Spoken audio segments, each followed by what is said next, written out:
नमस्कार दोस्तों, स्वागत है आपके अपने यूट्यूब चैनल ईडू ऑर्डर में। दोस्तों, आज है 2 मार्च 2023 और आज की इस वीडियो में हम 2 मार्च 2023 से बनने वाले सारे महत्वपूर्ण प्रश्नों को बहुत ही विस्तार से पढ़ने वाले हैं। तो दोस्तों, बने रहिए आज की इस वीडियो के अंत तक। मैं डेली सुबह 6 बजे ऐसे ही करंट अफेयर की डिटेल वीडियो अपलोड करता हूँ, तो आप उससे जुड़ सकते हैं। इसके लिए आपको इस चैनल को बस सब्सक्राइब करना होगा, तो आप इस चैनल को अभी सब्सक्राइब कर दीजिए डेली सुबह 6 बजे ऐसे ही करंट अफेयर की डिटेल वीडियो पढ़ने के लिए। तो आइए आज की इस वीडियो की हम शुरुआत करते हैं अपने पहले प्रश्न से। तो इसमें आज का हमारा पहला प्रश्न है, हाल ही में राष्ट्रीय विज्ञान दिवस कब मनाया गया है? जिसमें हमारे 4 ऑप्शन कुछ इस प्रकार से है और आपको इसमें बताना है क्या है इसका बिल्कुल राइट आंसर। तो दोस्तों, अभी हाल ही में राष्ट्रीय विज्ञान दिवस ऑप्शन नंबर बी 28 फरवरी को मनाया गया है, बिल्कुल राइट आंसर हो जाएगा। ठीक है मेरे भाई, आइए बढ़ते हैं आगे और हम जानते हैं इसके थोड़े से डिटेल के बारे में। तो भारतीय वैज्ञानिक और चिकित्सक चंद्रशेखर वेंकट रमन की याद में समर्पित 28 फरवरी को राष्ट्रीय विज्ञान दिवस मनाया जाता है। ठीक है, और चंद्रशेखर वेंकट रमन को रमन प्रभाव की खोज के लिए 1930 में नोबेल पुरस्कार से सम्मानित किया गया था और इसे 1986 से मनाया जा रहा है। ठीक है दोस्तों, और ये रहा इनका इमेज, आप यहाँ स्क्रीन पर देख सकते हैं। और इस बार का इसका विषय रखा गया है global science for global wellness, इस बार इसका विषय है, तो आप इसे भी याद रखिएगा। दोस्तों, अगर आपको इस क्लास की पीडीएफ चाहिए तो मैंने इस वीडियो के डिस्क्रिप्शन में एक टेलीग्राम ग्रुप का लिंक दे दिया हूँ, आप उसे ज्वाइन कर सकते हैं। आपको इस क्लास की पीडीएफ वहीं पर मिल जाएगी। आइए बढ़ते हैं आगे और हम जानते हैं अपने आज के दूसरे प्रश्न के बारे में। तो इसमें आज का हमारा दूसरा प्रश्न है, हाल ही में किसे फिक्की का महासचिव नियुक्त किया गया है? जिसमें हमारे 4 ऑप्शन कुछ इस प्रकार से है और आपको इसमें बताना है क्या है इसका बिल्कुल राइट आंसर। तो दोस्तों, इसका बिल्कुल राइट आंसर हो जाएगा ऑप्शन नंबर सी, शैलेश पाठक को अभी हाल ही में फिक्की का महासचिव नियुक्त किया गया है और ये रहा इनका इमेज, आप यहाँ स्क्रीन पर देख सकते हैं। आइए बढ़ते हैं आगे और हम जानते हैं इसके थोड़े से डिटेल के बारे में। तो दोस्तों, फिक्की जिसका पूरा नाम होता है federation of India chambers of commerce and industry, ठीक है, और इसे हिंदी में हम भारतीय वाणिज्य एवं उद्योग महासंघ कहते हैं। और ये रहा फिक्की का लोगो, आप इसे देख सकते हैं। फिक्की जिसकी स्थापना 1927 में की गई थी और इसका मुख्यालय वर्तमान समय में न्यू दिल्ली में है। ठीक है, तो आप इसे याद रखिएगा। दोस्तों, अगर आपको ये वीडियो पसंद आ रही है तो प्लीज़ आप इस वीडियो को अभी लाइक कर दीजिए। अगर आप इस चैनल पर पहली बार आए हैं तो सब्सक्राइब कर दीजिए। आइए बढ़ते हैं आगे और हम जानते हैं अपने आज के तीसरे प्रश्न के बारे में। तो इसमें आज का हमारा तीसरा प्रश्न है, हाल ही में सरकार ने चयनित फसलों के लिए घरेलू उत्पाद को बढ़ावा देने के लिए कौन सी 10 योजना बना रही है? जिसमें हमारे 4 ऑप्शन कुछ इस प्रकार से है और आपको इसमें बताना है क्या है इसका बिल्कुल राइट आंसर। तो दोस्तों, इसका बिल्कुल राइट आंसर हो जाएगा ऑप्शन नंबर बी, अभी सरकार स्वच्छ संयंत्र केंद्र योजना बना रही है। ऑप्शन नंबर बी इसका बिल्कुल राइट आंसर हो जाएगा। आइए बढ़ते हैं आगे और हम जानते हैं इसके थोड़े से डिटेल के बारे में। ठीक है, तो इसका डिटेल यहाँ पर कुछ इस प्रकार से है, इसे आत्मनिर्भर स्वच्छ संयंत्र कार्यक्रम योजना के तहत स्थापित किया जाएगा और इसकी घोषणा वित्त मंत्री श्रीमती निर्मला सीतारमन जी ने की है। ठीक है, तो आप इसे भी याद रखिएगा। आइए बढ़ते हैं आगे और हम जानते हैं अपने आज के हम चौथे प्रश्न के बारे में। तो इसमें आज का हमारा चौथा प्रश्न है, हाल ही में भारत का पहला मरीन यानी नाव बेसिन किस राज्य में बन रहा है? जिसमें हमारे 4 ऑप्शन कुछ इस प्रकार से है, जैसे कि केरल, कर्नाटक, त्रिपुरा और असम, और आपको इसमें बताना है क्या है इसका बिल्कुल राइट आंसर। तो दोस्तों, इसका बिल्कुल राइट आंसर हो जाएगा ऑप्शन नंबर बी, भारत का पहला मरीन कर्नाटक में बन रहा है। ठीक है, आइए बढ़ते हैं आगे और हम जानते हैं इसके थोड़े से डिटेल के बारे में। तो दोस्तों, इसका डिटेल कुछ इस प्रकार से है कि यह कर्नाटक के उडुपी जिला के बिदूर में बन रहा है। ठीक है, और इसका उद्देश्य है तटीय क्षेत्र में पर्यटन को बढ़ावा देना, ठीक है। और अभी हाल ही में कर्नाटक की एक बहुत ही महत्वपूर्ण घटना है जिसे आपको याद रखना होगा। शिवमोगा एयरपोर्ट का उद्घाटन प्रधानमंत्री मोदी ने कर्नाटक में किया है अभी हाल ही में, तो आप इसे भी याद रखिएगा। आइए बढ़ते हैं आगे और हम जानते हैं अपने आज के अगले प्रश्न के बारे में। तो इसमें आज का हमारा 5वां प्रश्न है, हाल ही में किस राज्य सरकार ने महिलाओं को सशक्त बनाने के लिए मुख्यमंत्री लाडली बहना योजना को मंजूरी दी है, ठीक है। जिसमें हमारे 4 ऑप्शन कुछ इस प्रकार से है, जैसे कि हरियाणा, महाराष्ट्र, गुजरात और मध्य प्रदेश। और इसका बिल्कुल राइट आंसर हो जाएगा ऑप्शन नंबर डी। अभी मध्य प्रदेश ने इसकी शुरुआत की है। आइए बढ़ते हैं आगे और हम जानते हैं इसके थोड़े से डिटेल के बारे में, ठीक है। तो दोस्तों इस योजना के तहत उन महिलाओं को प्रति माह 1000 रुपये दिए जाएंगे जिन महिलाओं की उम्र 23 वर्ष से अधिक होगी, ठीक है। तो आप इसे याद रखिएगा। और अभी वर्तमान समय में मध्य प्रदेश के मुख्यमंत्री है शिवराज सिंह चौहान और वहाँ के राज्यपाल है मंगू भाई छगन भाई पटेल, तो आप इसे भी याद रखिएगा।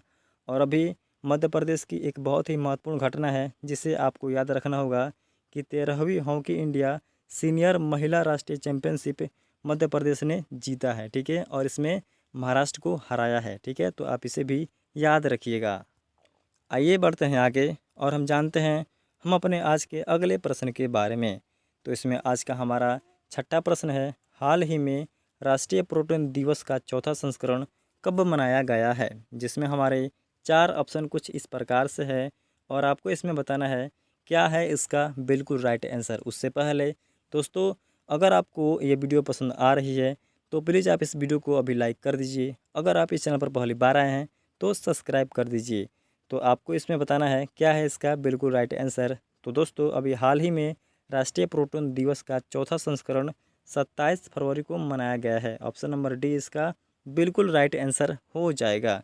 आइए बढ़ते हैं आगे और हम जानते हैं फरवरी महीने के कुछ महत्वपूर्ण दिवस के बारे में जो कि हमारी परीक्षा के लिए बहुत ही महत्वपूर्ण है। जैसे कि 1 फरवरी को हम मनाते हैं भारतीय तटरक्षक दिवस, 2 फरवरी को हम मनाते हैं विश्व आर्द्र भूमि दिवस, 4 फरवरी को हम मनाते हैं विश्व कैंसर दिवस और 13 फरवरी को हम मनाते हैं विश्व रेडियो दिवस और 21 फरवरी को अंतर्राष्ट्रीय मातृभाषा दिवस सेलिब्रेट किया जाता है।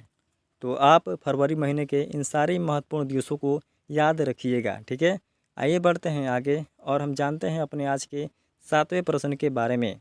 तो इसमें आज का हमारा 7वां प्रश्न है, हाल ही में किस राज्य सरकार ने 150 ITI को अपग्रेड करने के लिए टाटा टेक्नोलॉजी के साथ 5000 करोड़ रुपये के साथ समझौता किया है, ठीक है। जिसमें हमारे 4 ऑप्शन कुछ इस प्रकार से है, जैसे कि उत्तर प्रदेश, मध्य प्रदेश, छत्तीसगढ़ और हरियाणा। तो आपको इसमें बताना है क्या है इसका बिल्कुल राइट आंसर। तो दोस्तों, इसका बिल्कुल राइट आंसर हो जाएगा ऑप्शन नंबर ए। अभी उत्तर प्रदेश ने टाटा के साथ मिलकर यह समझौता किया है। आइए बढ़ते हैं आगे और हम जानते हैं इसके थोड़े से डिटेल के बारे में। तो इसका डिटेल कुछ इस प्रकार से है और इसका उद्देश्य युवाओं को अपने कौशल का अध्ययन करने और उन्हें आधुनिक उपयोग हेतु उपयुक्त बनाना, इस बार इसका उद्देश्य रखा गया है, ठीक है। और इसमें इस पर विशेष ध्यान दिया जाएगा। उत्तर प्रदेश, जिसके वर्तमान समय में मुख्यमंत्री है योगी आदित्यनाथ और वहाँ की राज्यपाल है आनंदीबेन पटेल, जो अभी हाल ही में SSC GD के एग्ज़ाम में पूछा गया था आनंदीबेन पटेल के बारे में कि यह किस राज्य की राज्यपाल है, ठीक है। तो आप इसे याद रखिएगा। आइए बढ़ते हैं आगे और हम जानते हैं अपने आज के 8वें प्रश्न के बारे में। तो इसमें आज का हमारा 8वां प्रश्न है, हाल ही में कौन सा राज्य मंदिरों में अनुष्ठान कार्यों के लिए रोबोटिक हाथियों को शामिल करने वाला भारत का पहला राज्य बन गया है। जिसमें हमारे 4 ऑप्शन कुछ इस प्रकार से है और आपको इसमें बताना है क्या है इसका बिल्कुल राइट आंसर। तो दोस्तों, इसका बिल्कुल राइट आंसर हो जाएगा option number B. Kerala Bharat का पहला राज्य बन गया है जिसने रोबोटिक हाथियों का इस्तेमाल मंदिरों में किया है। ऑप्शन नंबर बी इसका बिल्कुल राइट आंसर हो जाएगा, ठीक है। आइए बढ़ते हैं आगे और हम जानते हैं केरल के बारे में कुछ ऐसे महत्वपूर्ण तथ्य जो बार बार हमारी परीक्षा में पूछा जा रहा है। केरल के त्रिशूर जिले में इरिजापेले श्री रामकृष्ण मंदिर में इन हाथियों का पहली बार प्रयोग किया गया है। केरल, जहां के मुख्यमंत्री है वर्तमान समय में पिनराई विजयन और यहाँ के राज्यपाल है आरिफ मोहम्मद खान, ठीक है। और केरल जहाँ की राजभाषा है मलयालम और यहाँ पर विधानसभा की 288 सीटें हैं, लोकसभा की 48 सीटें हैं और यहाँ पर राज्यसभा की कुल 19 सीटें हैं। तो आप इसे भी याद रखिएगा। आइए बढ़ते हैं आगे और हम जानते हैं अपने आज के 9वें प्रश्न के बारे में।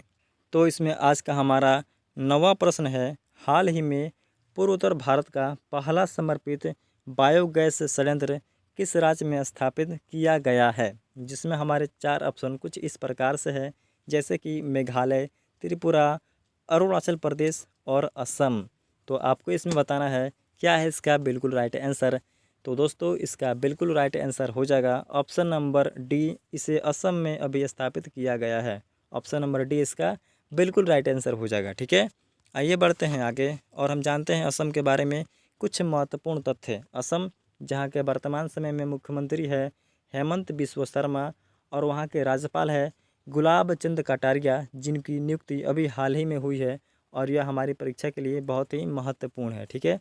तो आप इन्हें याद रखिएगा। आइए बढ़ते हैं आगे और हम जानते हैं अपने आज के 10वें और बहुत ही महत्वपूर्ण प्रश्न के बारे में। तो आज का हमारा 10वां प्रश्न है, हाल ही में पेप्सिको का ब्रांड एम्बेसडर किसे नियुक्त किया गया है। जिसमें हमारे 4 ऑप्शन कुछ इस प्रकार से है और आपको इसमें बताना है क्या है इसका बिल्कुल राइट आंसर। तो दोस्तों इसका बिल्कुल राइट आंसर हो जाएगा ऑप्शन नंबर बी, अभी रणबीर सिंह को नियुक्त किया गया है पेप्सिको का ब्रांड एम्बेसडर। और ये रहा इनकी इमेज, आप यहाँ स्क्रीन पर देख सकते हैं। दोस्तों अगर आपको इस क्लास की PDF चाहिए तो मैंने इस वीडियो के डिस्क्रिप्शन में एक टेलीग्राम ग्रुप का लिंक दे दिया हूँ, आप उसे ज्वाइन कर सकते हैं। आपको इस क्लास की PDF वहीं पर मिल जाएगी, ठीक है। तो आइए बढ़ते हैं अपने आज के अगले प्रश्न की ओर। तो इसमें आज का हमारा अगला प्रश्न है, हाल ही में किस राज्य ने foundational literacy and numeracy index 2022-23 में शीर्ष स्थान प्राप्त किया है। जिसमें हमारे 4 ऑप्शन कुछ इस प्रकार से है, जैसे कि कर्नाटक, केरल, पश्चिम बंगाल और बिहार। तो दोस्तों इसका बिल्कुल राइट आंसर हो जाएगा ऑप्शन नंबर सी, पश्चिम बंगाल ने इसमें अपना शीर्ष स्थान प्राप्त किया है। आइए बढ़ते हैं आगे और हम जानते हैं इसके थोड़े से डिटेल के बारे में। तो इसका डिटेल यहाँ पर कुछ इस प्रकार से है, जैसे कि इसमें 10 वर्ष से कम उम्र के बच्चों की साक्षरता को मापा जाता है और इसमें उत्तर प्रदेश सबसे निचले स्थान पर रहा है, ठीक है। और इसमें पहला स्थान पश्चिम बंगाल का रहा है, ठीक है दोस्तों। आइए बढ़ते हैं आगे और हम जानते हैं। तो दोस्तों आज के लिए इस वीडियो में बस इतना ही था।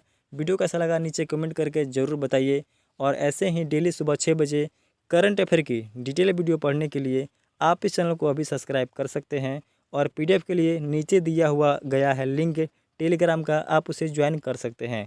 मिलते हैं हम नेक्स्ट वीडियो में, तब तक के लिए जय हिंद।